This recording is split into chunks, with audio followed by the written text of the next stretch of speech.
So welcome back to the another episode of the C Talk. The C is all about the coffee and the controversies. So आज के जो हमारे guest है वो special नहीं है बट कि बहुत स्ट्रॉन्ग पर्सनालिटी है. तो मैं उनके बारे में बहुत कुछ बताऊंगा but then I really want to welcome Gautam दा.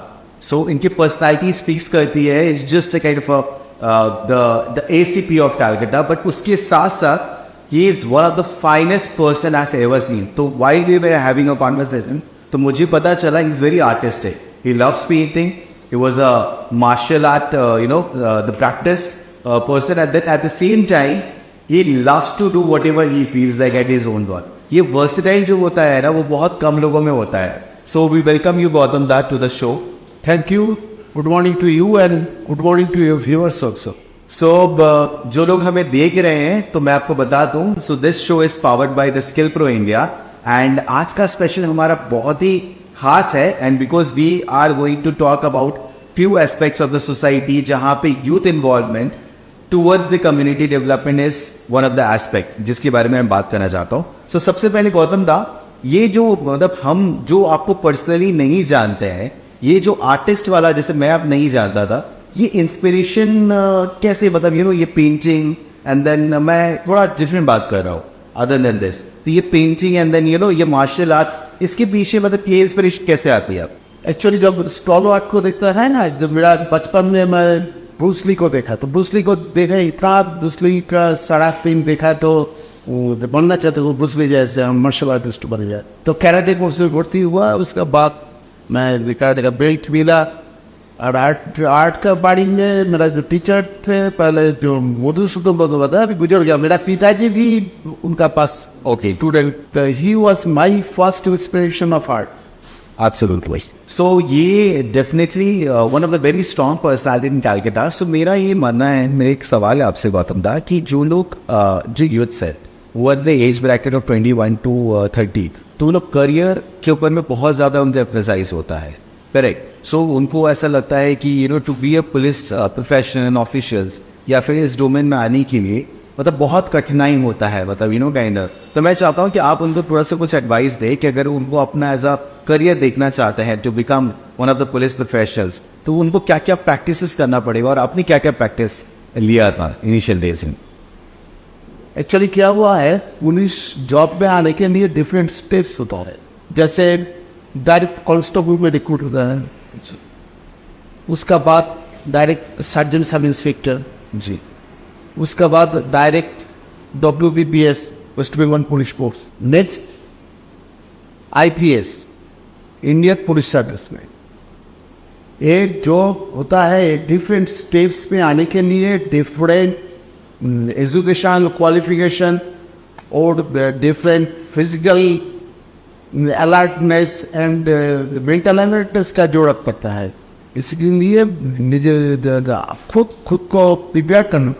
करेक्ट. वेन सो डेफिनेटली जितने भी डिपार्टमेंट्स हमारे हैं, अगर आपको डिफरेंट कैटेगरीज में जाना तो उस कैटेगरीज के लिए सबसे पहले आपको एलिजिबल होना बहुत ज़रूरी हो जाता है. बट जैसे दादा ने यहाँ से बात हुआ कि आपको कहीं ना कहीं अपने आप को फिट रखना है. सो आज की जो हमारी युवा है, it's more into digital kind of thing. Definitely digital really helps you to grow, but कहीं ना कहीं वो फिजिकल एक्टिविटीज भूल जा रहे हैं. अच्छा, वो स्पोर्ट्स एंड एवरीथिंग. तो आपका क्या मतलब टेक अवे है, आपका क्या एडवाइस है उनके लिए? एक्चुअली मेरा एडवाइस है, पहले तो आप खुद आपको फिट रखो. Physical fitness and mental alertness सबसे जरूरी बात है. ये ना वही कोई जिम जाके और मसलमैन बनो और लड़की पटाओ, ये मोटिव होना नहीं चाहिए आपसे. करेक्ट. सो ये मुझे ऐसा लगता है कि ये जो जिम रूटीन है ना, तो कहीं ना कहीं वो it's more of a lifestyle. मतलब अभी उसको बहुत फैशन देख रहे, बट उससे भी बहुत ज़्यादा ज़रूरी है कि अगर आप फिजिकली फिट हो गए. फिजिकली फिट का मतलब नहीं होता है कि आपके बहुत बड़े डोले शोले होने चाहिए. फिजिकली फिट होता है कि आप कोई भी डोमेन के लिए जा रहे हैं उसके लिए कम से कम एलिजिबिलिटी क्राइटेरिया आप मैच करें. एंड सो दादा, जब आपने ये करियर स्टार्ट किया था अपना, तो एंड देन लाइक क्या क्या ऐसे बेस्ट प्रैक्टिसेस आप करते थे to take one step to another, to second to third to fourth? Actually, to say very frankly, I didn't take any special activities मैं उस टाइम में लॉ का स्टूडेंट थे. आफ्टर ग्रेजुएशन लॉ एंड कॉस्टी करते थे. उसका बाद डायरेक्ट सर्जन का जॉब मिला था. उनका बाद मेरा प्रमोशन हुआ 2008 में as a inspector of police. Next in the year 2017 as a assistant commissioner. तो अलग करके कुछ नहीं, हम तो कराटे करते थे, फिजिकली फिट थे, बहुत सारे फिट थे, मेंटली अलर्ट थे. कराटे ऐसे चीज़ है ना, वो आपको फिजिकल फिटनेस का साथ साथ मेंटल अलर्टनेस भी बढ़ाए. तो एक तो फिजिकल एक्टिविटीज से, चाहे आप स्विमिंग करो, चाहे आप रन करो, जो भी एक्टिविटीज है, फिजिकली एक्टिविटीज में युवा लोग को रहना बहुत जरूरी है, बहुत सारे जरूरी है. Correct correct. सो जैसे दादा ने बताया, बहुत शॉर्ट में अपनी लाइफ जर्नी बताई उनकी फ्रॉम 2008 टू 2000 दिस 23. उनकी जो लाइफ सर्कल रही डेफिनेटली इतनी आसान तो नहीं होंगी. And then as he said कि आपको मेंटली स्ट्रांग रहना बहुत ज़रूरी है विद दैट फिजिकल फिटनेस. तो कहीं ना कहीं अगर आपको पता है वे यू हेडिंग एंड आपको क्या क्या बेस्ट प्रैक्टिसेस करने हैं अपने लाइफ में और चीज़ों को आगे लेकर जाना है, ये बहुत ज़रूरी हो जाता है. बिकॉज कहीं ना कहीं हम बहुत जल्दी डिस्ट्रैक्ट हो जाते हैं चीज़ें. Yes, हमारे अंदर पेशेंस नहीं होते हैं दादा. ठीक. करेक्ट. तो मुझे ऐसा लगता है कि कहीं ना कहीं पेशेंस आना बहुत ज़रूरी हो जाता है. एंड उसके साथ साथ आपका एक स्ट्रॉन्ग ओपिनियन कि आपको लाइफ में करना क्या. बिकॉज आज के टाइम में पहले हमारे इसमें होते थे कि मेरे को पढ़ने के बाद हमारा गोल होता था कि मुझे ये करना है. आजकल मुझे लगता है कि कहीं ना कहीं लोग अपने गोल से कहीं ना कहीं हट चुके हैं. बस पैसे कमाने हैं. दैट्स द अल्टीमेट मोटो. सो दादा, यू फ्रॉम टाकी, right? Yeah. So Taki is like very famous and all. So कुछ ऐसी चीजें कोलकाता के बारे में आप हमें बताएं जो आप अपने नजरिए से देखते हैं sir. Actually Kolkata is a city of culture.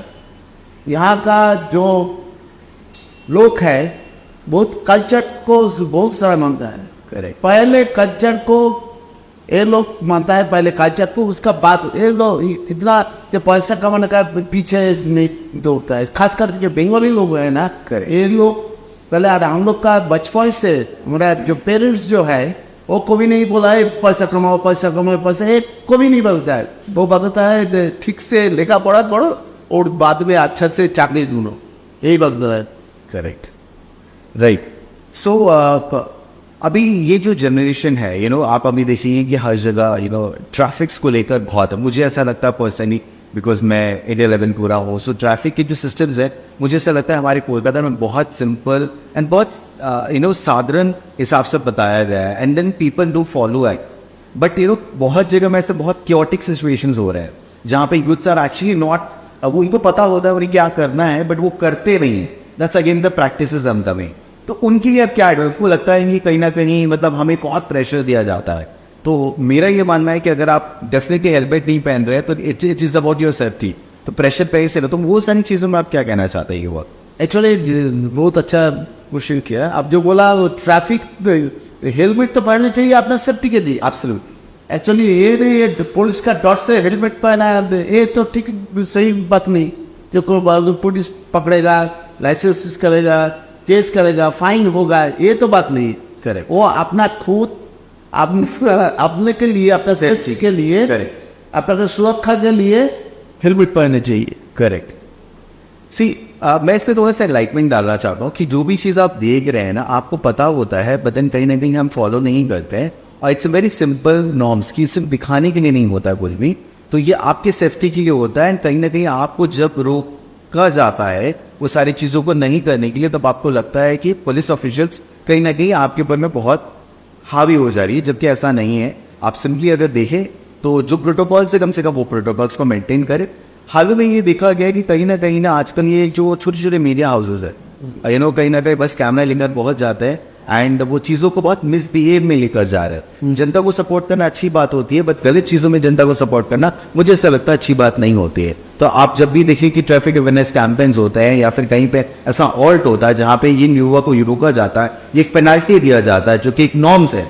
कहीं ना कहीं अगर आप गलती करते हैं तो उसका कहीं ना कहीं जुर्माना दिया जाता है. बट चैनल वाले वो आकर, ये छोटे छोटे मीडियाज आकर वो चीज़ों को बहुत दूसरे तरीके से दिखाते हैं. तो आप वो सारी चीज़ों में क्या कहना चाहेंगे.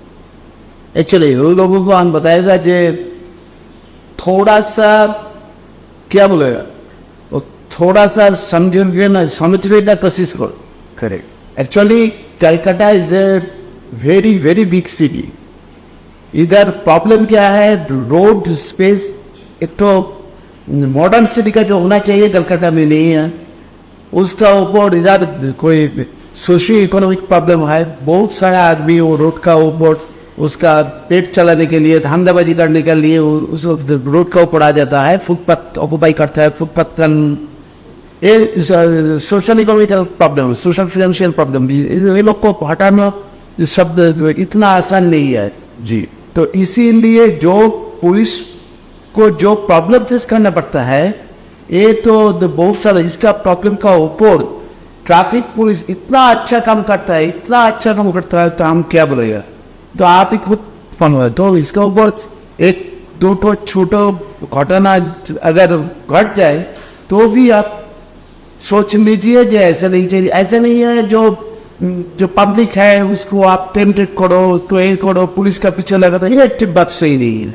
करेक्ट। सी एक और चीज़ मैं बहुत जनरल, जो हमारे कुछ व्यूअर्स थे उन्होंने हमें मैसेज किया था टू आस्क यू दिस, एक कहीं ना कहीं फियर है, फियर टू पुलिस। मतलब होता है ना, पुलिस को देखकर एक डर आता है, एक साधारण इंसानों को लगता है कि अरे मेरे को कौन से ट्रैफिक में जाना है, जबकि पुलिस हमारी सेफ्टी के लिए होता है।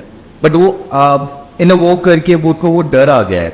आपको क्या लगता है कि ऐसे क्या ऐसी चीज़ है जो उनको डर की तरफ रुचि ज़्यादा देता है? मतलब you guys are always there to safeguard and be that protection, but ये डर क्यों आ जाता है? मतलब इसका पीछे तो हिस्ट्री है जी। एक्चुअली हम लोग ब्रिटिश थे इधर, तो ब्रिटिश पुलिस हम लोग का इधर का जो पब्लिक थे उसका ऊपर उत्तेजन करता।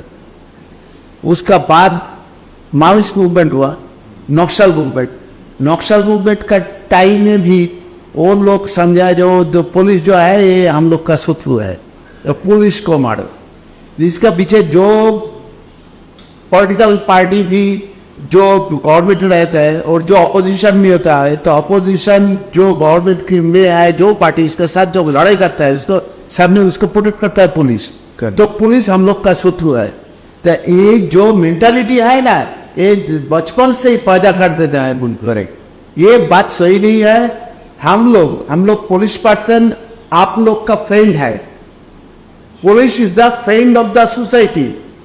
We are paid by you, we are salaried by the people. So हम लोग आप लोग का बंधु है, तो जाइए पुलिस का पास। अगर कोई आपका साथ मिसबिहेव करे, कोई आपका साथ इनजस्टिस करे, तो उसका पास अगर आपको जो जस्टिस ना मिले तो उसका जो सीनियर ऑफिसर है उसके पास जाइए, तो उससे सीनियर ऑफिसर है उसके पास जाइए। सबसे ऊपर है हम लोग का कमिश्नर ऑफ पुलिस साहब। तो ये मत सोचो जो एक थोड़ा सा कोई पुलिस आपका साथ मिसबिहेव करे तो इसका मतलब हर पुलिस डिपार्टमेंट आपके साथ मिसबिहेव किया। करेक्ट। थैंक यू गौतम दा। मतलब आपने बहुत अच्छे से ये सारी चीज़ों को ये किया है कि क्या होता है कि हम एक आदमी की वजह से सारे कम्युनिटी या सारे फ्रैटर्निटी उनको ब्लेम करते हैं करके। So it's an human attitude. आप हर कम्युनिटी में देखेंगे there are people who are good, there are people who are bad. So never misbehave, never take this into a consideration कि as he rightly said that police are the friends of the society.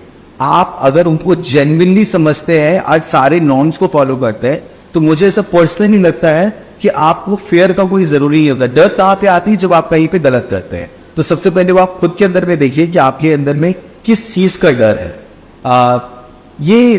अभी जो कैलकाटा है, मतलब माना जाता है it's one of the, मतलब मेरे को ऐसा लगता है that's my sort of notion, it's one of the very safest city so far. अगर हम इंडिया के रेशियोज की बात करें तो ये है ना, मतलब ये जो सेफेस्ट सिटी है, बट कहीं ना कहीं अभी लोगों को लग रहा है। आप स्टैटिस्टिक देखिए, जो एनसीआर है नेशनल क्राइम ब्यूरो, उसका रिपोर्ट भी देखिए जी। Calcutta is one of the safest city in India.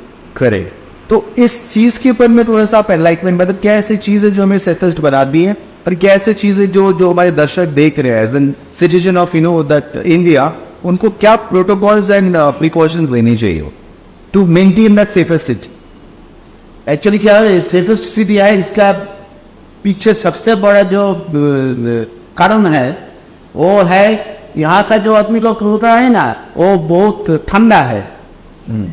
ये साइकोलॉजी काज करता है, जो खास करके बाहरी लोग, वो बाहरी छोड़ के जो नॉन बंगाली पर्सन, वो भी इधर आके कलकत्ता में आके बहुत ठंडा तरीके से, इतना हॉट दिमाग का आदमी कोई नहीं है। ये है फर्स्ट चीज।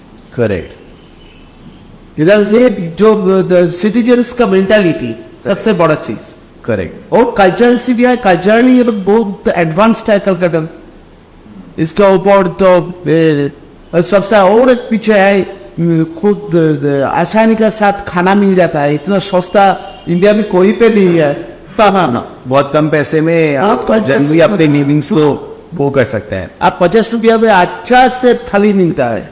करेक्ट। करेक्ट। कोई नहीं है India. You have options also. So अगर आप वेज है तो उसकी अलग कॉस्टिंग्स है, एंड नॉन वेज में बहुत वेरिएशंस नहीं होते हैं। सो बात अब सेफ्टी की बात जब आती है, वुमेन सेफ्टी की आ जाती है। अभी एक्चुअली आप देखा गया है कि आफ्टर 9:30 और 10:30 कहीं ना कहीं एक बहुत हैवॉक क्रिएट हो जाता है, स्पेशली कुछ कुछ पॉकेट्स में, जहाँ पे जो टैक्सीज होते हैं, हमारे येलो टैक्सीज होते हैं, और जो वाइट टैक्सीज भी हमारे आए हैं अभी, वो लोग जनरली या बहुत ज्यादा ओवरचार्ज कर दे रहे हैं, या फिर उनको बहुत ज्यादा मतलब एक्सप्लॉइट कर दे रहे हैं। तो वो सारी चीजों में आपका क्या मैसेज है? वो कंप्लेन करो, उसके पास कंप्लेन करा रहे तो ऐसा कुछ होगा तो कंप्लेन करना जो है, उसके पास वो मैसेज आना चाहिए जो इधर इधर police will take the action. Correct. So complaints के लिए मतलब क्या इट्स वेरी मैंडेट कि हमें रिटर्न कंप्लेंट्स ना ऑनलाइन को कंप्लेन और कंप्लेंट्स भी हम दे सकते हैं? हाँ। करेक्ट। ओके। सो जैसे मैंने शुरुआत में कहा, is very talented, is very artistic. तो 2 लाइन हम आपसे जरूर सुनना चाहेंगे, कोई भी कविता जो आप हमारे दर्शकों को सुना सकेगा तुमदा।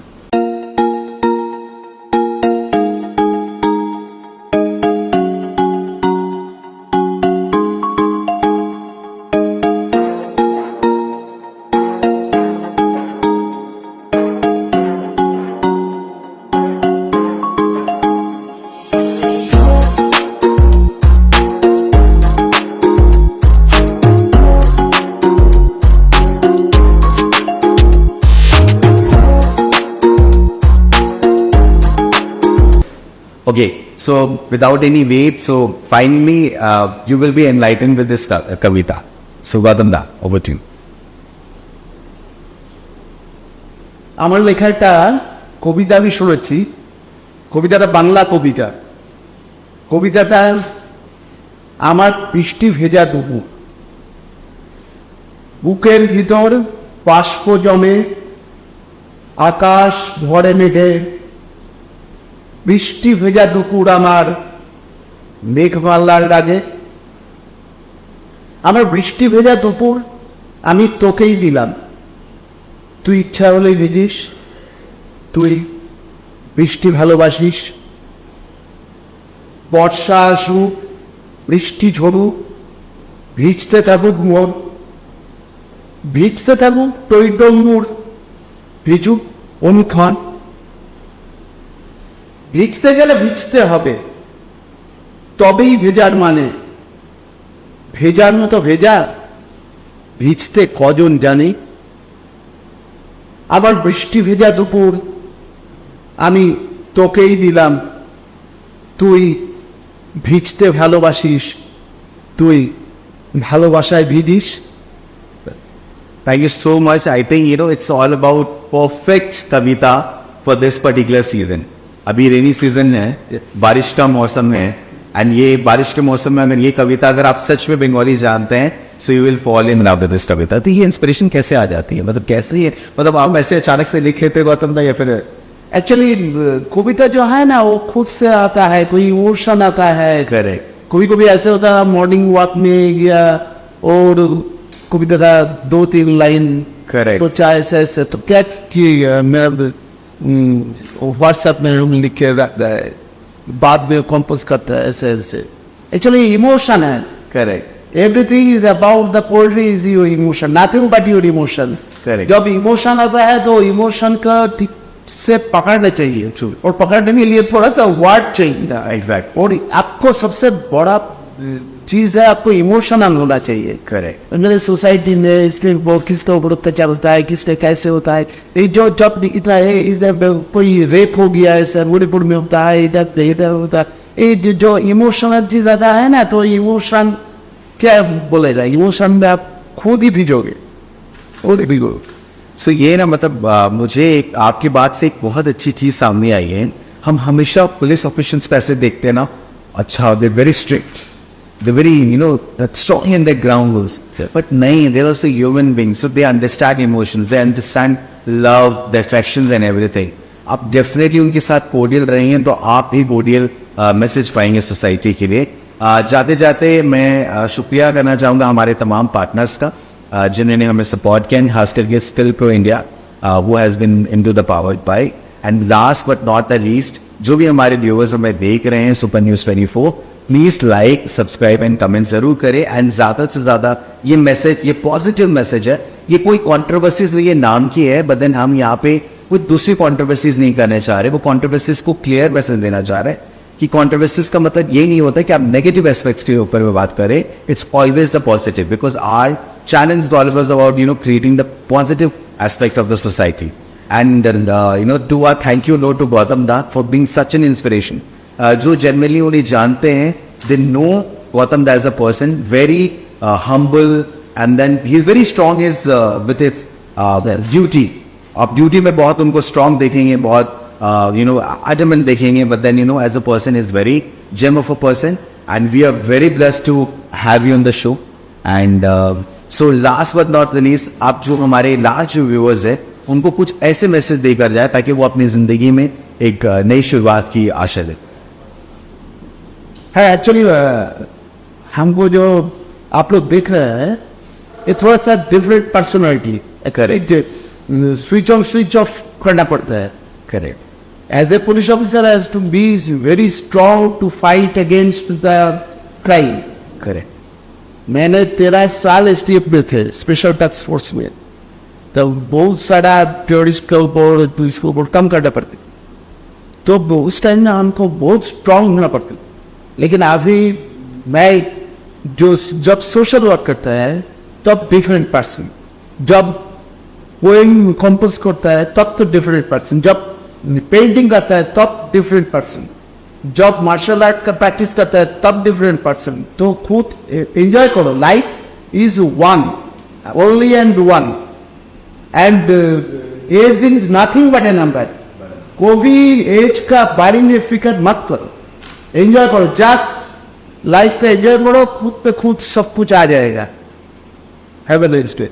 Thank you so much. इसी नोट में आप अपनी लाइफ पे एंजॉय करें और हमें देखते रहें और सब्सक्राइब जरूर करें। Thank you so much.